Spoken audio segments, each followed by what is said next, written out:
अब आगे आने वाली जो दो स्टॉक्स हम डिस्कस करने वाले हैं वो हैं एनबीएफसी सेक्टर्स के, और एक हाउसिंग फाइनेंस ओरिएंटेड स्टॉक है।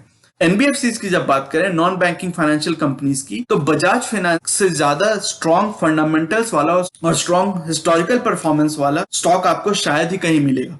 इसलिए अमंग ऑल एनबीएफसी मुझे सबसे शानदार, सबसे स्ट्रॉन्ग फंडामेंटल्स वाला, सबसे अच्छी सिस्टम्स एंड प्रोसेसेस वाला स्टॉक लगता है बजाज फाइनेंस। तो बजाज फिनसर्व की टोटल बिजनेस, बजाज फिनसर्व जो इसकी पेरेंट कंपनी है, उसकी अगर टोटल बिजनेस की बात करें तो टोटल उसकी जो प्रॉफिट है उसमें 68% शेयर है बजाज फाइनेंस का। तो जो लायंस शेयर है, जो बड़ा शेयर है बजाज फिनसर्व की टोटल बिजनेस का, वो प्रॉफिट्स आते हैं बजाज फाइनेंस से। अब बजाज फाइनेंस की अगर बात करें कौन कौन से सेगमेंट्स में, कौन कौन से बिजनेसेस में ऑपरेट करता है, तो कंज्यूमर बिजनेस इसका सबसे बड़ा है। 45% बिजनेस आता है कंज्यूमर लोन्स से। जैसे कि हम वॉशिंग मशीन लेते हैं, फोन लेते हैं, टीवी लेते हैं, तो आप में से कई लोगों ने यूज किया होगा बजाज फाइनेंस के क्विक लोन्स आपको मिल जाते हैं, लो कॉस्ट ईएमआई, 0% इंटरेस्ट वाले ईएमआई आपको मिल जाते हैं। वो कंपनी होती है बजाज फाइनेंस। तो 45% वहां से बिजनेस आता है। फिर आप देख सकते हैं कि कमर्शियल एसएमई, एसएमई का मतलब हुआ स्मॉल एंड मीडियम एंटरप्राइज, तो इन सारों से बाकी का बिजनेस इसको आता है। इस लिस्ट में आप कई सारी एनबीएफसी को यहाँ पे देख रहे हैं। सबसे बड़ी मार्केट शेयर है बजाज फाइनेंस की। तो इसकी अगर नेट सेल्स की बात करें तो जो नेक्स्ट कॉम्पिटिटर है उससे काफी ज्यादा मार्जिन पे इसकी सेल्स होती है। और जो नेक्स्ट कॉम्पिटिटर है श्रीराम ट्रांसपोर्ट फाइनेंस, वो एक्चुअली कंज्यूमर फाइनेंस से ज्यादा व्हीकल फाइनेंस में। तो इसके जो कॉम्पिटिटर्स हैं वो इसके सामने उतना स्टैंड ही नहीं करते हैं, और इसकी जो प्रोसेसेस हैं वो बहुत ज्यादा डिक्टेट करती हैं। यहाँ पे जो आप पिक्चर देख रहे हैं वो है राजीव जैन जी। जब से राजीव जैन जी ने बजाज फाइनेंस का बिजनेस संभाला है, उसकी सेल्स, उसकी जो स्ट्रैटेजीज हैं इतनी ज्यादा शार्प हो गई हैं, इतनी ज्यादा स्ट्रीमलाइंड हो गई है प्रोसेसेस। इसके प्रॉफिट्स में, इसकी जो कैपिटल एलोकेशन की जो क्वालिटी है उसमें इतना इंप्रूवमेंट आया, इतनी अच्छी परफॉर्मेंस इसने दिखाई पिछले 5-10 सालों में कि ये बिजनेस पहले से भी ज्यादा स्ट्रांग हो गया है। और कोविड के बाद जो कंसोलिडेशन आएगी मार्केट में, उसमें मुझे लगता है कि बजाज फाइनेंस को काफी फायदा होने वाला है। अब थोड़ी देर के लिए दिल थाम के बैठ जाइए, क्योंकि हम बात करने वाले हैं बजाज फाइनेंस के हिस्टोरिकल स्टॉक परफॉर्मेंस की। 22 सालों में बजाज फाइनेंस के स्टॉक ने आपको एब्सोल्यूट रिटर्न्स दिए हैं 1,40,000% के। इसी 22 साल की पीरियड में सेक्टर ने आपको दिए हैं करीबन 1800% के एब्सोल्यूट रिटर्न्स, जबकि निफ्टी ने दिए हैं करीबन 1100% के एब्सोल्यूट रिटर्न्स। तो निफ्टी और सेक्टर दोनों से ही कोई कंपैरिजन ही नहीं है स्टॉक के परफॉर्मेंस का। अगर 22 साल पहले आपने इसमें 1 लाख का लमसम इन्वेस्टमेंट करा होता तो आज उसकी वैल्यू होती 14 लाख नहीं, 1.4 करोड़ नहीं, 14 करोड़। तो आपकी कैपिटल को इसने 22 साल में अप्रिशिएट किया है 1400 टाइम्स, 1400 टाइम्स अप्रिशिएट किया आपकी कैपिटल को। तो मुझे नहीं लगता कि ज्यादा यहाँ पे टाइम बिताने की जरूरत है, मुझे ज्यादा बोलने की यहाँ पे जरूरत नहीं है। Numbers speak for themselves. आपको यहाँ पे, आप थोड़ा यहाँ पे देख लें इस नंबर को, और बाकी जगह से भी क्रॉस चेक कर लें कि ये नंबर सही है या नहीं, क्योंकि ये एक तरह से बहुत ही अनबिलीवेबल नंबर है। तो अच्छे फंडामेंटल्स वाले, अच्छे स्ट्रॉन्ग कंपनीज, अच्छी सिस्टम्स एंड प्रोसेसेस वाली कंपनीज में इन्वेस्ट करने के यही वंडर्स होते हैं। हमारा आज का अगला और आखिरी स्टॉक है एचडीएफसी लिमिटेड। यहाँ पे हम एचडीएफसी लिमिटेड की बात कर रहे हैं। हमने HDFC bank, HDFC AMC, HDFC life, उनकी ऑलरेडी बात करी हुई है। अगली कंपनी की जो हम बात कर रहे हैं वो है एचडीएफसी लिमिटेड। ये है mother of all these companies. तो एचडीएफसी ग्रुप इंडिया का one of the highest wealth creation करने वाला ग्रुप है। इसका अंदाजा आपको यहां से भी दिख रहा है। एचडीएफसी लिमिटेड, एमआईटी एचडीएफसी को आप यहां पे देख सकते हैं कि कितनी सारी कंपनीज इसके अंदर लिस्टेड है और कुछ तो अनलिस्टेड भी है। तो एचडीएफसी लिमिटेड हो गई अपनी पेरेंट कंपनी। फिर एचडीएफसी बैंक के बारे में हमने बात करी, वो इसकी सब्सिडियरी है एचडीएफसी लिमिटेड की। फिर एचडीएफसी लाइफ भी एचडीएफसी लिमिटेड की सब्सिडियरी है, उसकी भी बात करी हमने। एचडीएफसी म्यूचुअल फंड यानी कि एचडीएफसी एएमसी, उसकी भी बात करी, वो भी एचडीएफसी लिमिटेड की सब्सिडियरी है। और एचडीएफसी अर्गो, जो कि इसकी जनरल इंश्योरेंस कंपनी है एचडीएफसी ग्रुप की, वो अभी अनलिस्टेड है और उसमें अभी वैल्यू अनलॉक होना बाकी है। तो वो जब लिस्ट होगी तो फिर समझिएगा कि इसमें और कितनी वैल्यू अनलॉक होगी।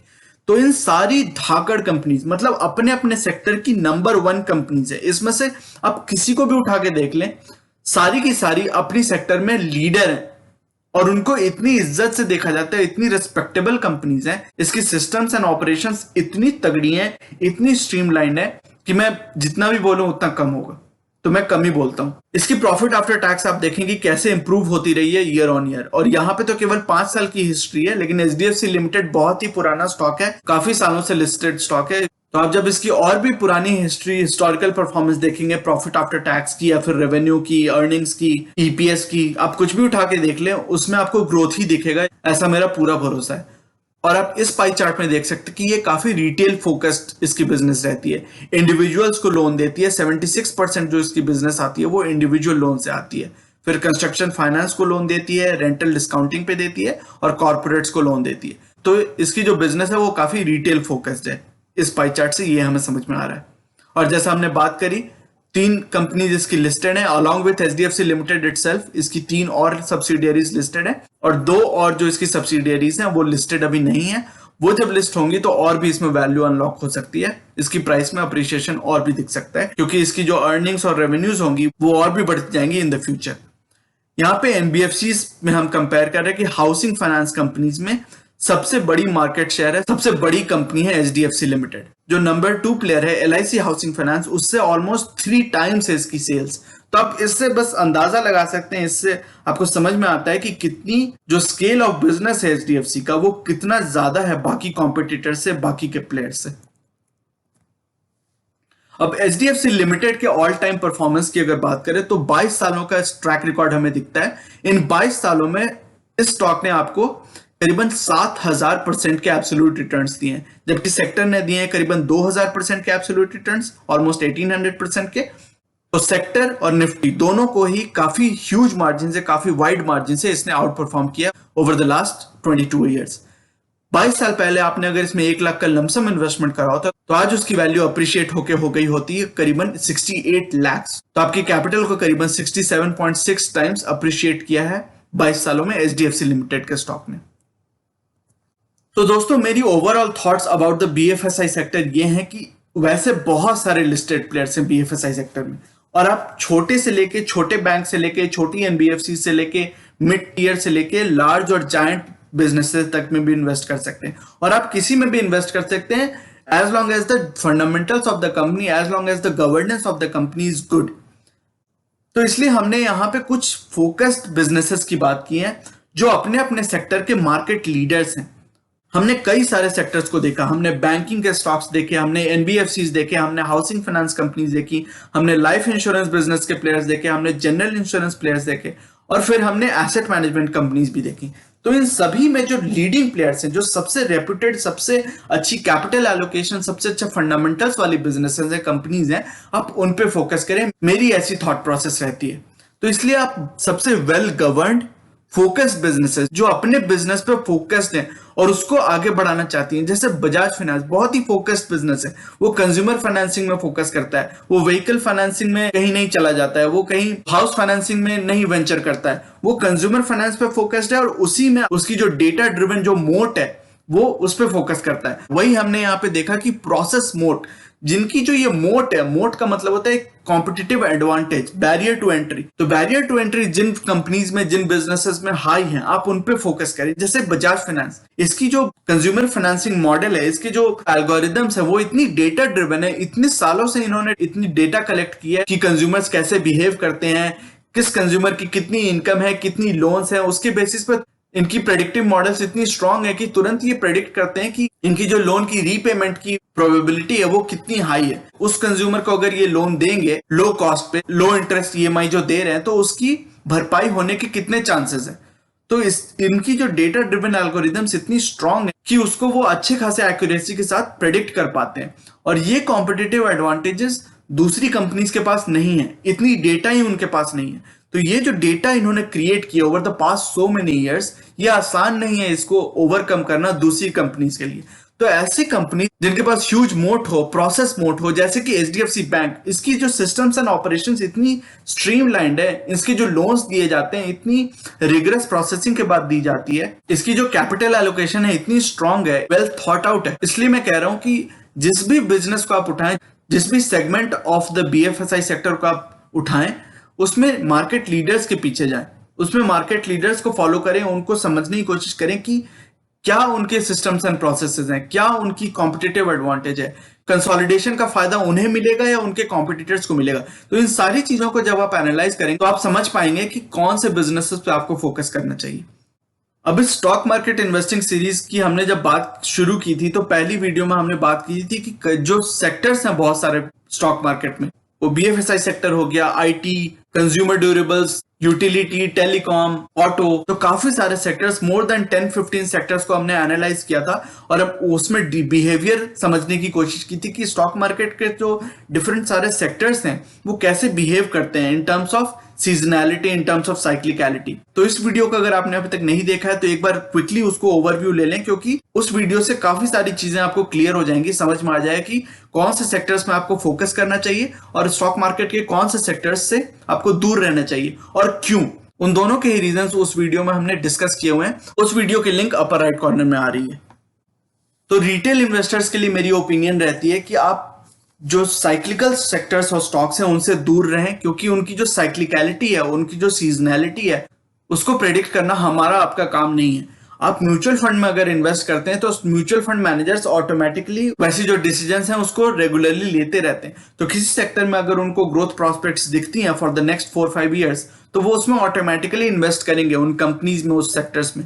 आपको उसकी टेंशन लेने की और आपको ये केयर करने की जरूरत नहीं है कि मैं इन सेक्टर्स को सही से टाइम कर पा रहा हूं कि नहीं, कि उनमें ग्रोथ आएगी नहीं आएगी, टेलीकॉम में कब बूम आएगा, फार्मा में कब बूम आएगा और कब फिर बस्ट होगा साइकिल। तो ये सब टेंशन लेने की आपको जरूरत नहीं पड़ेगी। म्यूचुअल फंड मैनेजर्स उसके लिए मोर केपेबल, मोर नॉलेजेबल है वो करने के लिए। तो आप अगर म्यूचुअल फंड्स में इन्वेस्ट करते हैं तो वो ऑटोमेटिकली आपकी वो डिसीजन म्यूचुअल फंड मैनेजर्स लेते रहते हैं आपके लिए। आपको उसके लिए केयर करने की जरूरत नहीं है। आप फोकस करो, आप स्टिक करो एवरग्रीन सेक्टर पे।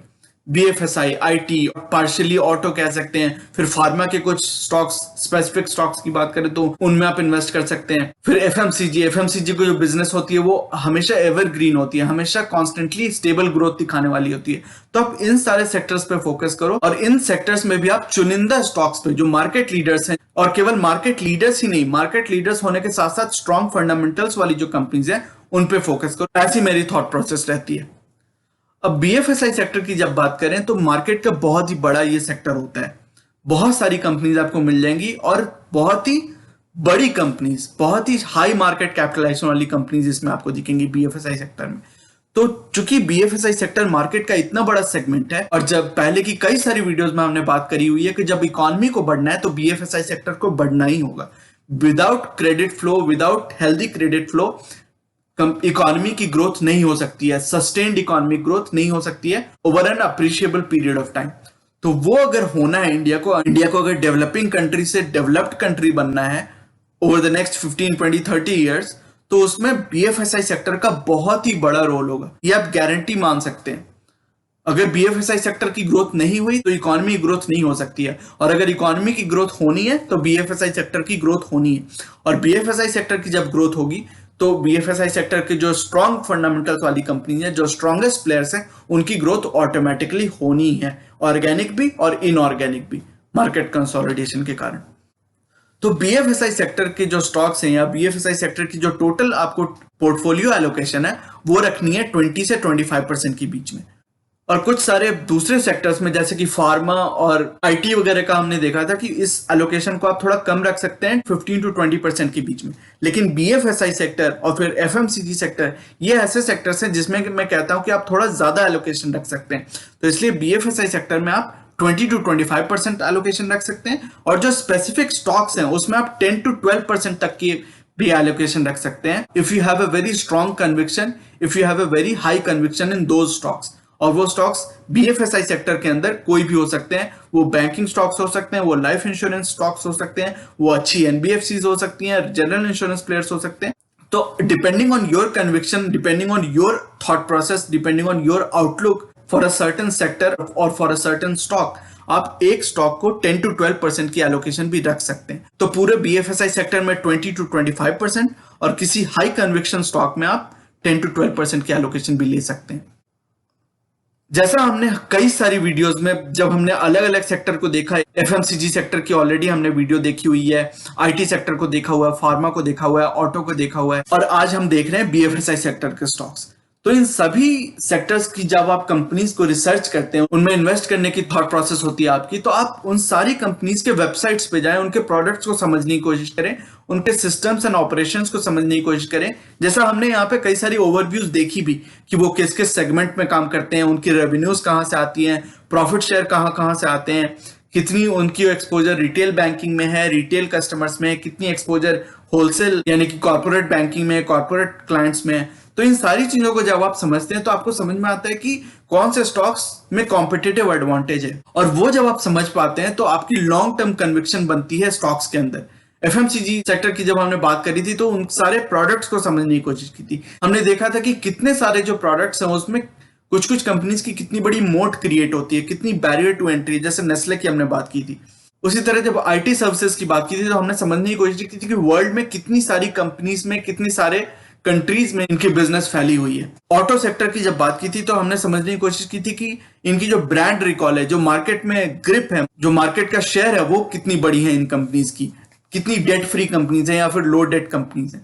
तो हर सेक्टर की अपनी अपनी कुछ कैरेक्टरिस्टिक्स होती हैं जिन पे आपको फोकस करना चाहिए। अब जब आप बैंकिंग स्टॉक्स को एनालाइज करते हैं या उनको कंसिडर करते हैं तो आप लो डेट कंपनीज पे फोकस नहीं करेंगे, क्योंकि ये जो पूरा गेम ही है वही लोन देने का है, तो लो डेट कंपनीज नहीं हो सकती हैं। लेकिन आपको अलग फैक्टर्स देखने होंगे, जैसे कि कैपिटल एडिक्वेसी रेशियो, जैसे कि नेट इंटरेस्ट मार्जिन। ये सारे फैक्टर्स जब आप एनालाइज करेंगे इन सारी कंपनीज में तो आपको डिस्टिंग्विश करने में बनेगा कि कौन सी कंपनीज अच्छी हैं, किनके फंडामेंटल स्ट्रांग हैं, किसकी ग्रोथ पोटेंशियल अच्छी दिखती है आगे के लिए। तो ये सारी आप कंपैरेटिव एनालिसिस कर पाएंगे जब आप उनके प्रोडक्ट्स, उनके फंडामेंटल्स को समझने की कोशिश करेंगे।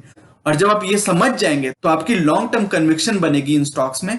लॉन्ग टर्म के लिए आप स्टिक कर सकते हैं इन कंपनीज में। मार्केट में जब वॉलिटिलिटी आएगी, मार्केट में जब शॉर्ट टर्म फ्लक्चुएशंस आएंगे तो आप घबराएंगे नहीं, आप इन स्टॉक्स से निकल नहीं जाएंगे। उल्टा अगर हो सकता है आपके पास कुछ कैश बचा हो, कुछ आपने कुछ कैश बिल्डअप किया हो, तो आप उल्टा और इन्वेस्ट करेंगे उन कंपनीज में, क्योंकि आपकी इतनी कन्विक्शन है, आप इतनी लॉन्ग टर्म पोटेंशियल देखते हैं इन कंपनीज में। इसलिए do your own research and build conviction before investing. वो कन्विक्शन मैं आपको थोड़ा एग्जांपल्स दिखा सकता हूं, मैं दिखा सकता हूं कि कौन सी कंपनीज मुझे अच्छी लगती हैं, लेकिन उसका मतलब ये नहीं है कि आप आंख बंद करके उन कंपनीज में इन्वेस्ट करें, या फिर आप थोड़ा और रिसर्च ना करें, आप थोड़ा और स्टडी ना करें उन कंपनीज को, क्योंकि conviction can not be borrowed. मेरी कन्विक्शन किसी कंपनी में अगर हाई है तो जरूरी है कि आप भी उसी कंपनीज में इन्वेस्टेड हो, या आपकी भी कन्विक्शन उन्हीं कंपनीज में हो। आप दूसरी कंपनीज में कन्विंस्ड हो सकते हैं, उनकी कन्विक्शन आपकी हाई हो सकती है, और उसमें कोई बुराई नहीं है। Investing is a very subjective process. तो जब आप इन सारी कंपनीज को समझ पाएंगे, जितना आप समझ पाएंगे उतनी ज्यादा आपकी कन्विक्शन होगी, उतनी अच्छी रहेगी आपकी लॉन्ग टर्म इन्वेस्टिंग जर्नी की प्रोसेस। अब मेरी आपसे रिक्वेस्ट है कि आप अपने सारे थॉट्स और क्वेश्चंस कमेंट्स में डालें, ताकि अगर कुछ और कंपनी है जो हम यहाँ पे मिस कर रहे हैं या फिर उन कंपनीज के बारे में हमें और डिस्कशन करनी चाहिए तो आप सजेस्ट कर सकते हैं, और उन पे मैं और स्टडी करने की कोशिश करूंगा ताकि हम एक दूसरे से सीख पाए। ये एक टू वे कम्युनिकेशन हो, एक टू वे लर्निंग प्रोसेस हो, ताकि इस प्लेटफॉर्म पे हम एक कंस्ट्रक्टिव डिस्कशन कर पाए। So I look forward to your thoughts and questions in the comment section. तो दोस्तों ये था आज का वीडियो। ये सेइंग जो कि है नॉलेज इज पावर सुप्रीम, ये इस चैनल का मिशन है जो कि है आप तक सही नॉलेज पहुंचाना। आगे आने वाली वीडियोस में हम mutual fund, investing, asset allocation और डायरेक्ट स्टॉक्स से रिलेटेड कई सारी एनालिसिस करेंगे और बहुत सारे इंटरेस्टिंग टॉपिक्स को डिस्कस करेंगे। So you should definitely subscribe to the channel and remain posted for further updates. आज की वीडियो का कंटेंट अगर आपको पसंद आया है तो वीडियो करें लाइक। अगर आपको लगता है कि इस इंफॉर्मेशन से किसी की मदद हो सकती है तो इसे अपने दोस्तों और फैमिली मेंबर्स के साथ शेयर करें और चैनल को करें सब्सक्राइब। मिलते हैं अपने अगले वीडियो में एक और टॉपिक के डिस्कशन के साथ। तब तक के लिए take care and see you soon. Bye bye.